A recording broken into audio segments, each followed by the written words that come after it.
만약 지금 교회가 가장 두려워하는 것이 예언이라면 믿으시겠습니까?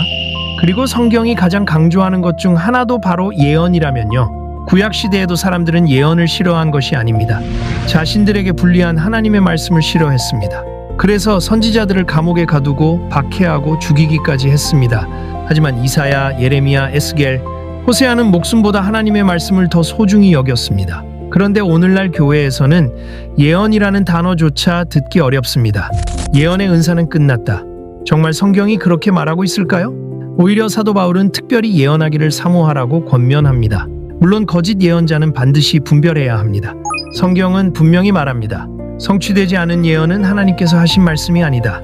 하지만 거짓 예언자가 있다고 해서 참된 예언까지 사라졌다고 말하는 것이 과연 성경적인 결론일까요? 성령께서는 내가 주는 말들을 기록하고 선포하라 말씀하셨고, 그래서 두려움보다 순종을 선택했습니다. 이 예언들이 정말 성경과 일치하는지, 그리고 하나님께서 이루어 가시는 말씀인지 직접 확인해 보세요.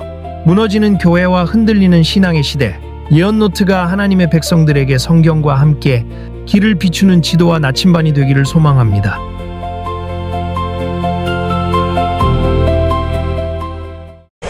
안녕하세요. 크리스천 영성학교 논현학 신목사입니다. 오늘은 굿, 내적 치유, 그리고 기도라는 제목을 한번 생각해 보도록 하겠습니다.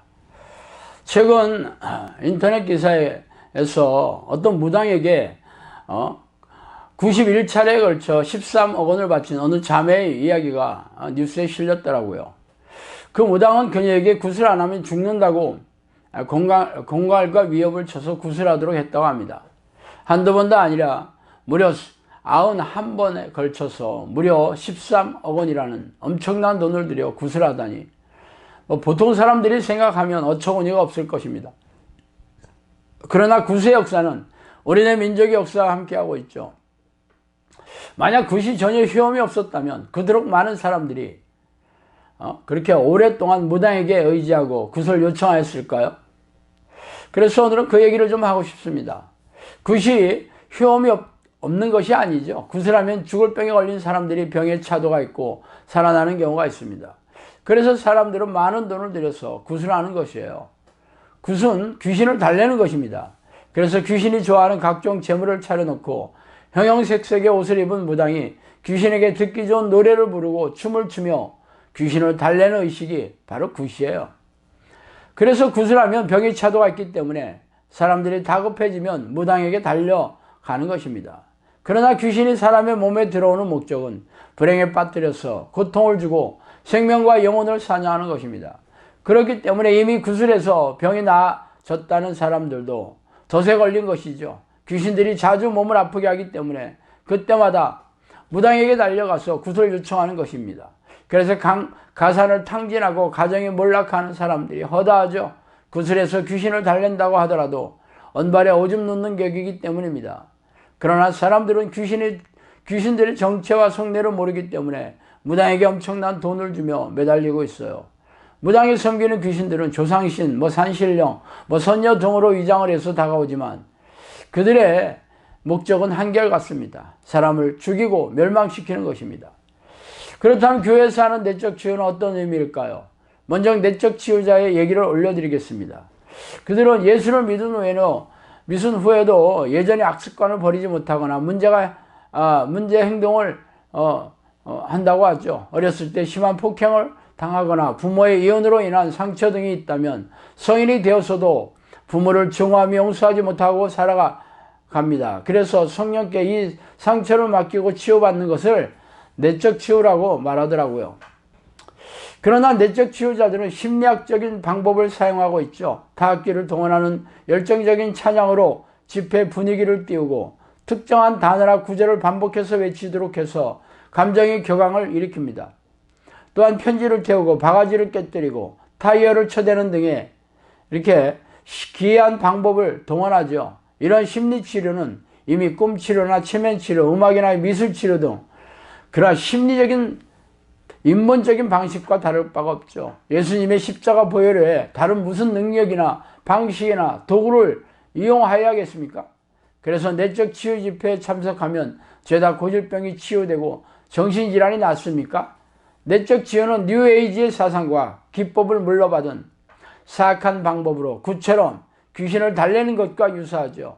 그래서 집회에 참석한 사람들은 감정이 격앙된 상태에서 신비적인 현상을 경험하고 있어요. 그래서 당시에는 병이 치유된 것처럼 느껴지지만 집에 돌아와서 그 병이 재발되는 것을 경험하게 되죠. 성령께서는 저에게 내적 치유는 기도가 부족한 자들의 행태이고 귀신을 달래는 방식과 유사하다고 말씀하셨습니다.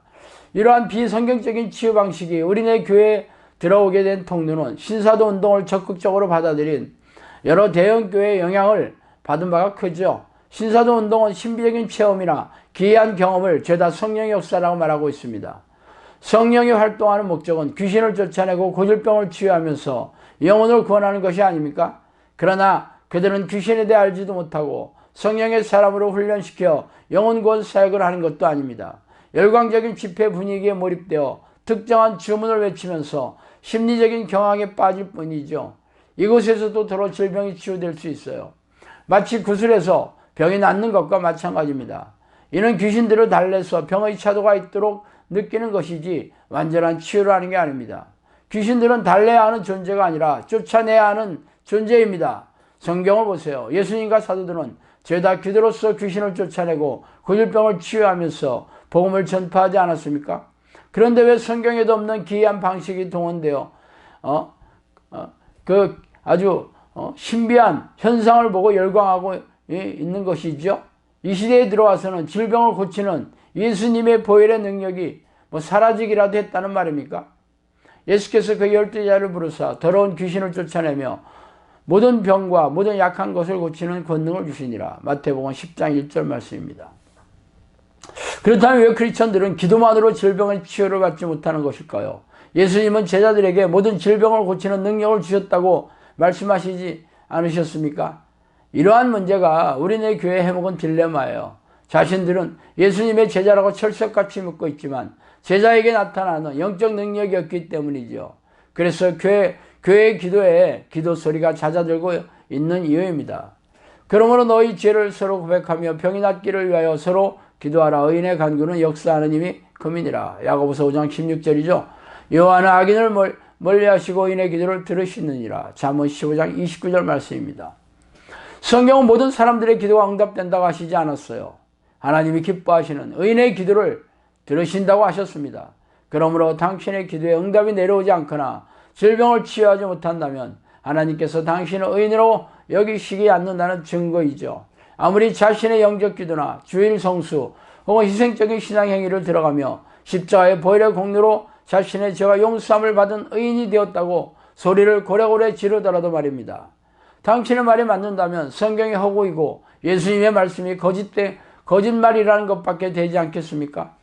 하나님이 바울의 손으로 놀라운 능력을 행하시게 하시니 심지어는 사람들이 바울의 몸에서 손수건이나 앞치마를 가져다가 병든 사람에게 얹으면 그 병이 떠나고 악기도 나가더라. 이에 돌아다니며 마술하는 어떤 유대인들이 시험삼아 악기 들린 자들에게 주의 예수의 이름으로 불러 말하되 내가 바울이 전파하는 예수로 의지하여 너에게 명하노라 하더라. 유대의 한 제사장 스게와 7 아들들도 이 일을 행하더니 악기가 대답하여 이르되 내가 예수도 알고 바울도 알거니와 너희는 누구냐 하며 악기 들린 사람이 그들에게 뛰어올라 눌러 이기니 그들이 상하여 벗은 몸으로 그 집에서 도망하느니라.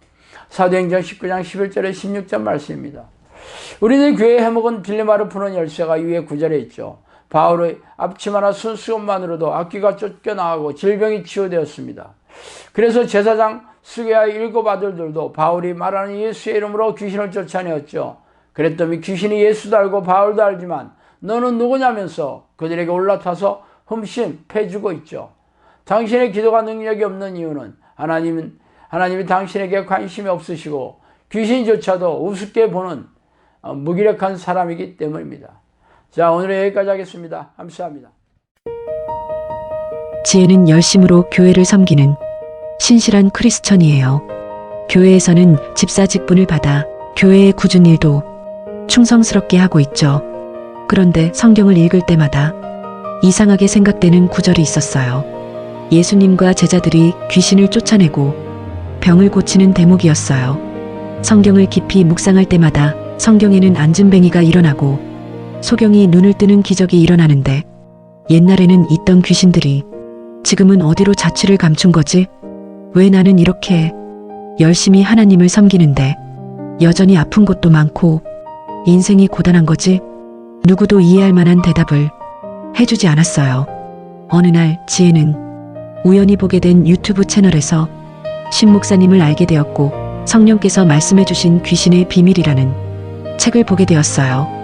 지금 시대에도 귀신이 다 없어진 것이 아니라 어느 때보다도 극렬히 활동하고 있고 자신이 하나님의 뜻대로 기도하지 않으니 영적 전쟁을 모르고 싸우지 않고 있어서 귀신의 포로로 살고 있다는 사실을 알게 되었어요. 지혜는 이제 지식에 그치지 않고 하나님의 뜻대로 기도하여 이기는 자가 천국을 소유할 수 있다는 성경 말씀을 붙들고 승리할 것입니다. 이기는 자가 되기 위한 필독서, 성령께서 말씀하신 귀신의 비밀.